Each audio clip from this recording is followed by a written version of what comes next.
At times, our own light goes out and is rekindled by a spark from another person. These words from Albert Schweitzer must be a guide to us. Let us know, expect, and accept that there will be dark times in our own lives. Let us have deep assurance that we can offer the spark that reignites another's flame. Let this ever be a community of people ready to seek and to offer light. We're going to sing a song now, number 148 in your purple book, called Spirit of Life. And there's going to be an instrumental verse first. So you can sit through that, and then I'll make the rise sign, and then we'll all stand and sing.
Welcome.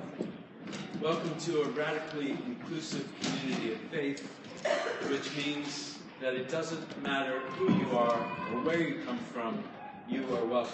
How tall or short, how black or white, how able or disabled, it doesn't matter whether you consider yourself male or female or other. It doesn't matter who you love. There's a place. I especially want to welcome those of you who are here for the very first time, because it's weird to go to a new church for the first time, if we call it that. So let us help you to feel at home. Let us that this could be your place too.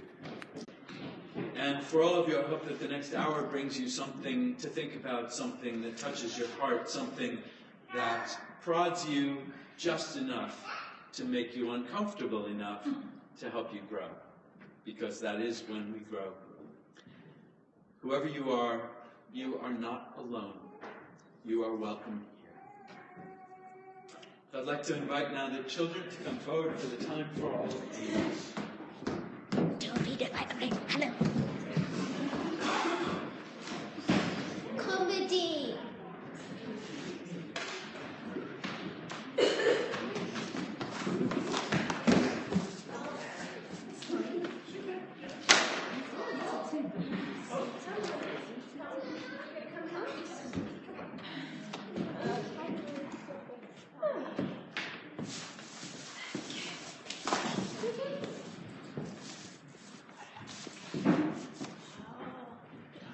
Good morning, everyone.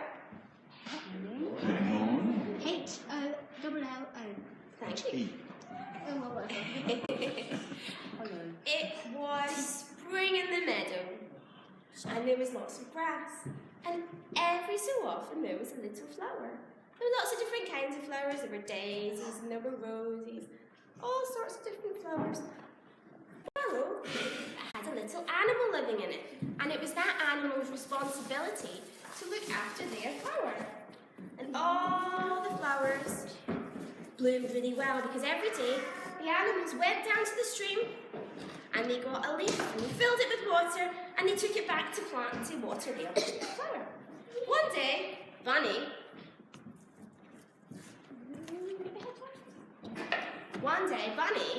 saw a flower that wasn't looking quite as healthy as the other flowers.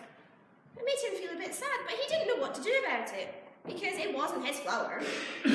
What was he meant to do? Someone else had the responsibility of that flower. So he went about his business, he went back down to the river and he got his leaf and he went back up to his daisy and he watered it. And that was fine. But the next day, the flower still wasn't looking very good. He tried to put this out of his mind because there was nothing he could do about it. He didn't really want to go and tread on the toes of the animal that was meant to be looking after the flower because it might upset somebody.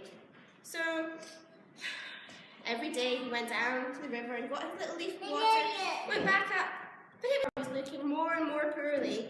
And he thought, well, maybe the animal that looks after this flower isn't well. Maybe they can't get down to. So the next day he went down to the river and he got a leaf full of water and he took it up the little hill and he went to water this flower that wasn't looking very well.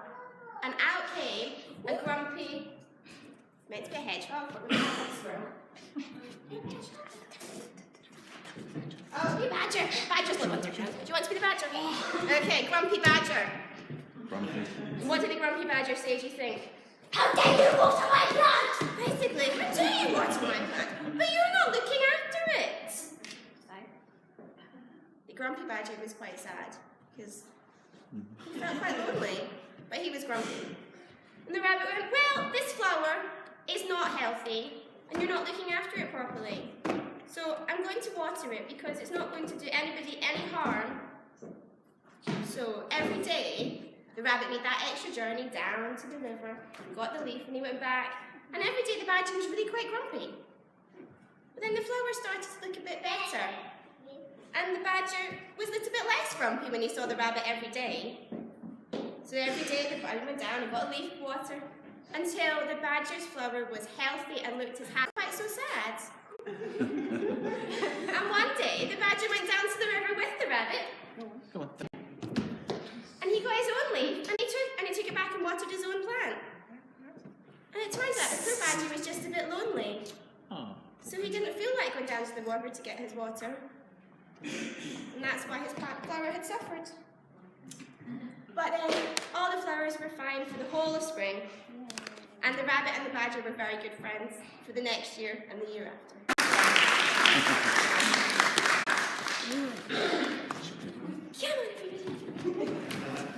Come on, everybody.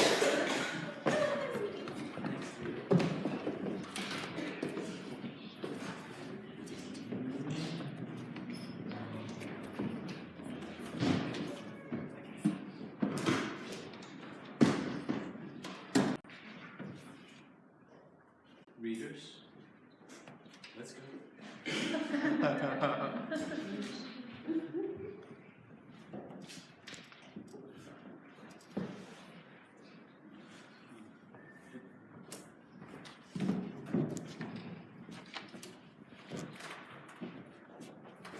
Get up from your bed, go out from your house, follow the path you know so well that you now see nothing and hear nothing unless something can cry loudly to you. And few it seems, even then no cry is louder than yours. And in your own darkness, cries have gone unheard as long as you can. These are hard paths we tread, but they are green and lined with leaf mould. And we must love their contours as we love the body branching with its veins and tunnels of dark earth. I know that sometimes your body is hard like a stone on a path that storms break over, embedded deeply into that something that you think is you. and you will not move while the voice all around tears the air and fills the sky with jagged light.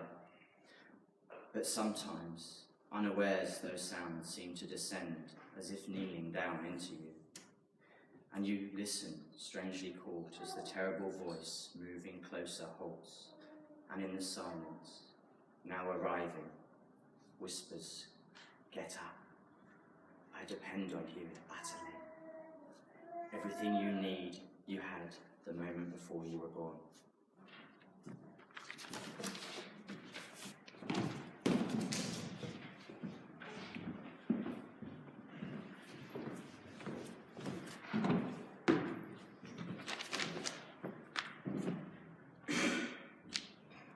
When someone deeply listens to you, it's like holding out a dented cup you've had since childhood and watching it fill up with cold, fresh water. When it balances on top of the brim, you are understood. When it overflows and touches your skin, you are loved. When someone deeply listens to you, the room where you stay starts a new life, and the place where you wrote your first poem begins to glow in your mind's eye. It's as if gold had been discovered. When someone deeply listens to you, your bare feet are on the earth, and a beloved land that seemed distant is now at home within you.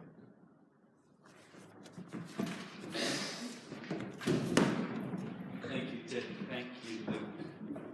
I'd like to invite you now to rise as you're able. We're going to sing together number 12 in the Teal Book, "When I Am Frightened."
Spring has come.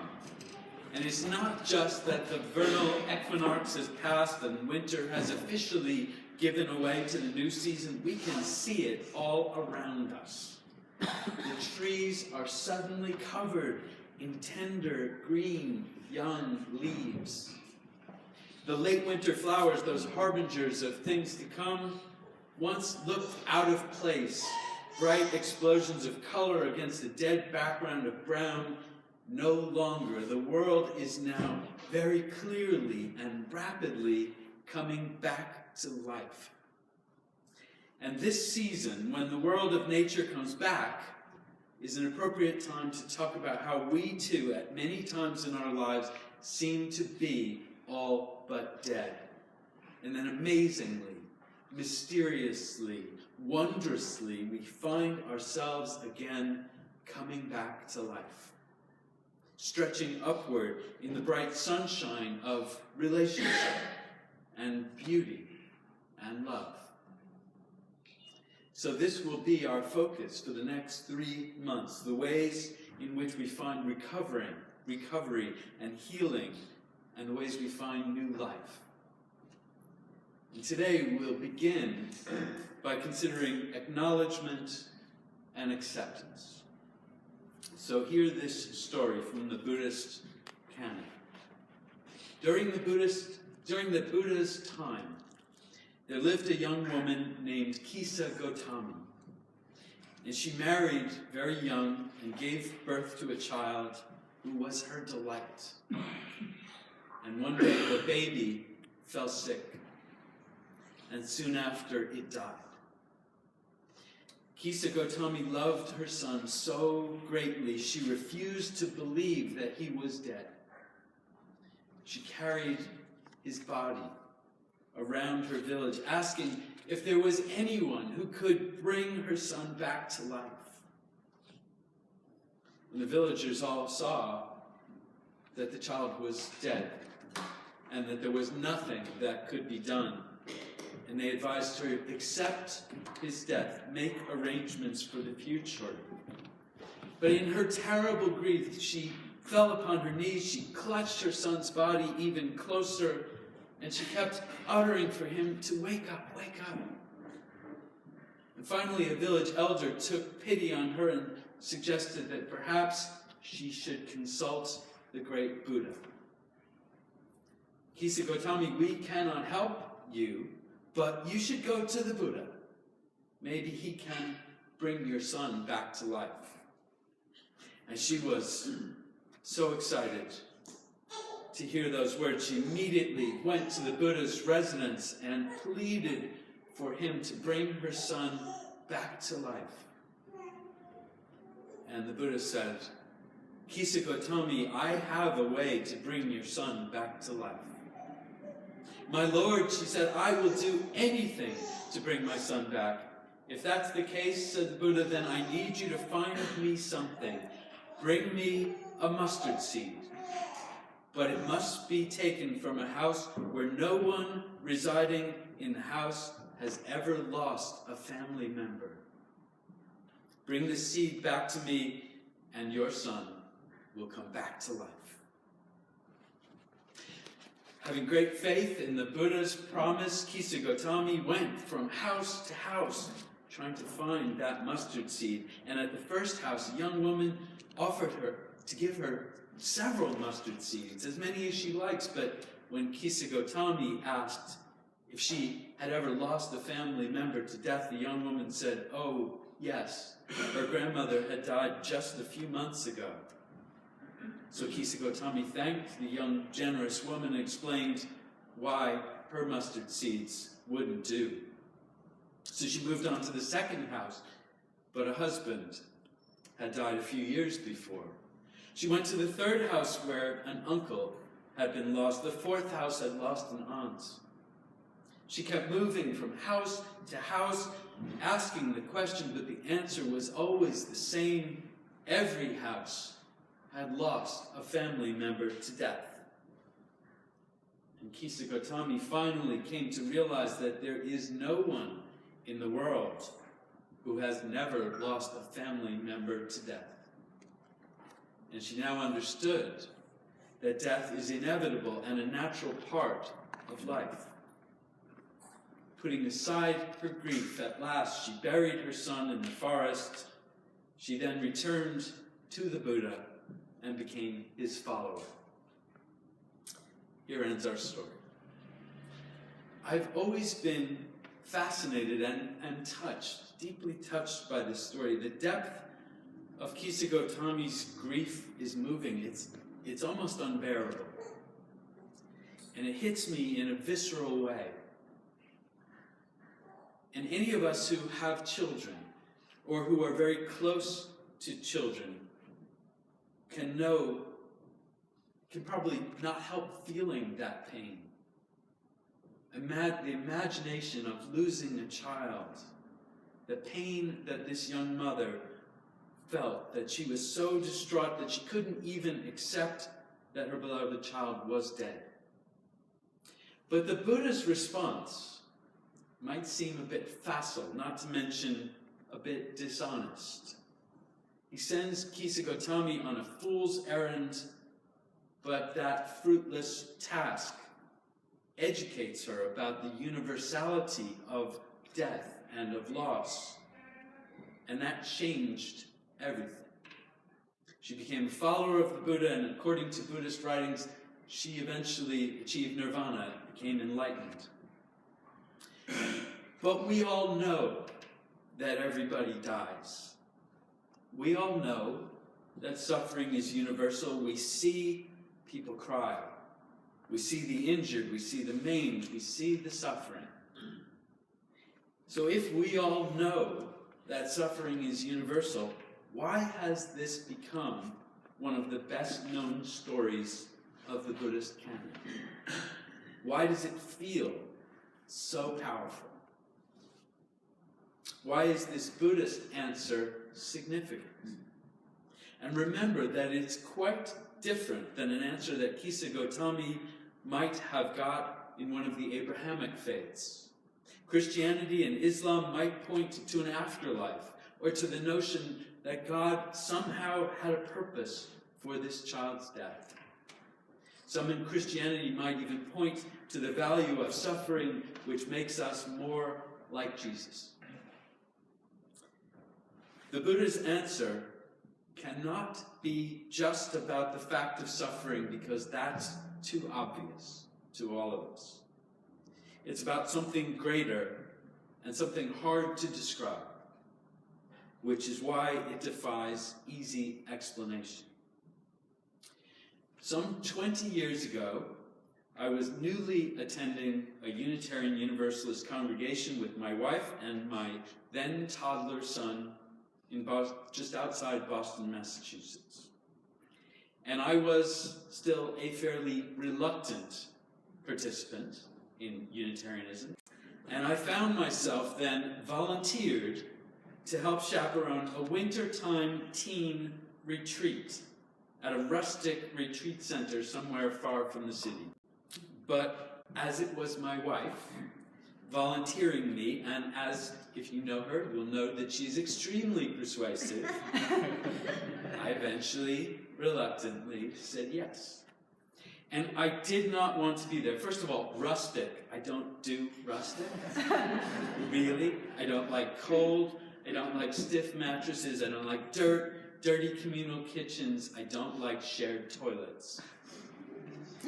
And all of those wonders turned out to be part of the experience. But worse than those, I had a strong aversion to teens. And it was because my own teen experiences felt so very negative. Teens, as I recall them, are cocky and inconsiderate, and they pick on anyone who isn't cool, funny, strong, and sporty. Teens have no compassion. My buried, wounded teen self sensed enormous danger. So I agreed with enormous misgivings. And that weekend changed all of that for me and more. These young people may have behaved in public settings like the ones I remembered from my youth, but something was very different here. They had formed a community. And in that community, they felt safe. Safety meant that they were able to let down their guard and put aside the pretenses of strength and coolness and cockiness. So they let their true selves show. And what I learned is that suffering is universal. And it's not just the obvious kind of suffering where people who are basically happy and together, and then something bad happens and they cry for a little while and then they go back to being perfect again. It's not that. Because that's maybe how we picture suffering, but it's only one aspect, and it's one that misleads us. The true and universal suffering is the one that we sense we must hide. It is that each of us feels in some way inadequate. I learned that most of these beautiful teens thought they were not good looking. I learned that most of these clever young people thought they weren't smart enough. They thought they were not funny enough. They thought they were not sporty enough, and on and on. They each thought there was something wrong with them. And the ability to share that with one another and to witness to each other's pain was an almost miraculous balm to their suffering. It's not that the pain wasn't there. It was something more important. They knew that they were not alone. They knew compassion, which literally means to suffer with. And this knowledge, the lack of a need for pretense in such a community, made room for joy. They could play and laugh and embrace with abandon because they no longer felt they needed to hide. As we human beings grow into adulthood, we learn that it's not okay to show weakness. I don't know if this is because of the culture that we happen to live in, or if it's something more ancient. In many species, individual animals, when ill or injured, will hide or hide their maladies, even avoid other members of the social grouping. They know perhaps the brutal truth that the weak are left outside the tribe to fend for themselves, or even set upon by the stronger ones.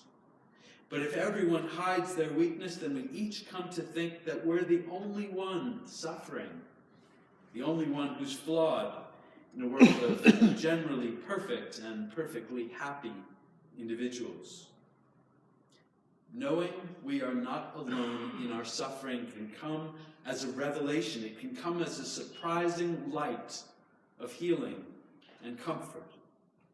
And this is why listening can be so healing. The speaker learns there's a possibility of being safe in sharing their weakness, their imperfection, even their suffering.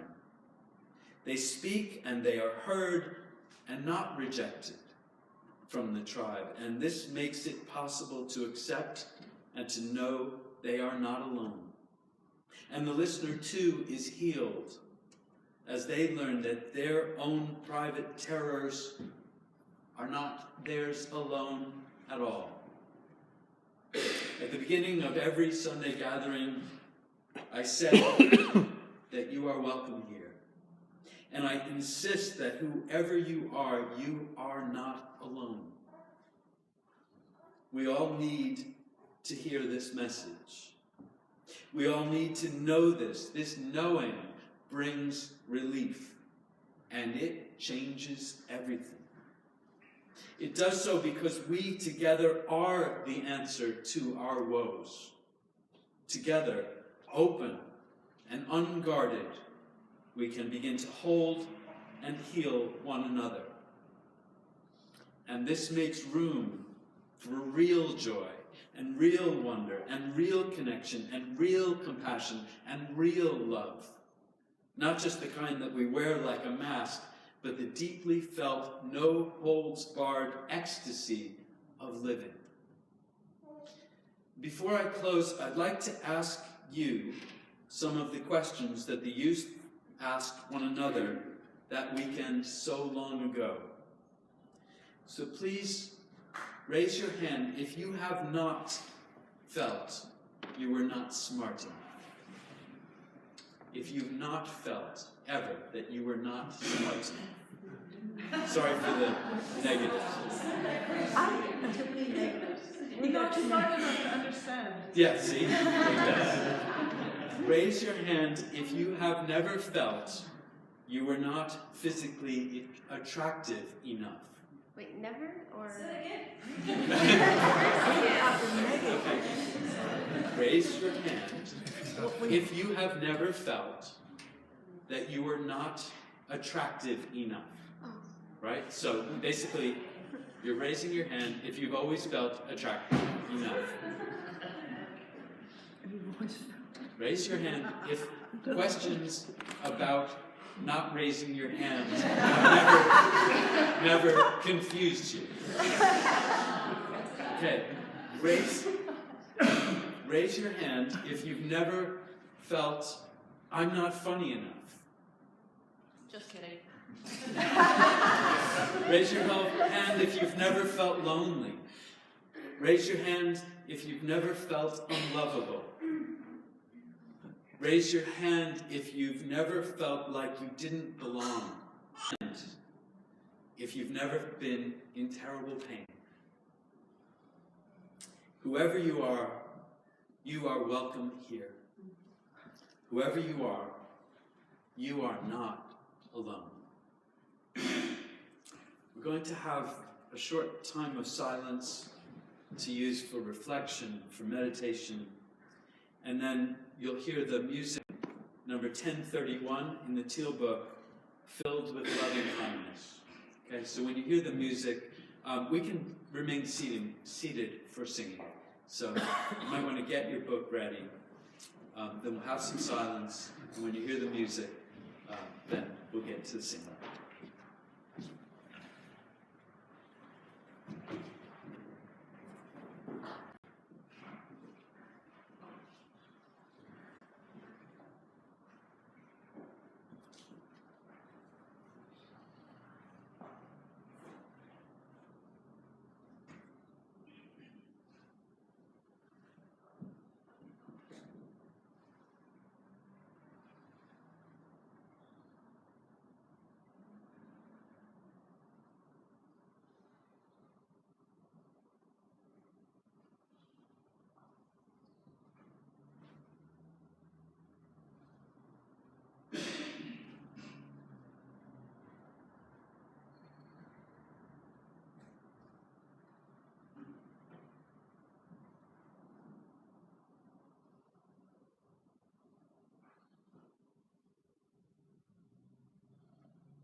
It comes time for our collection, and collections at New Unity are donated to charity every week. All of the money that we collect is given to charity.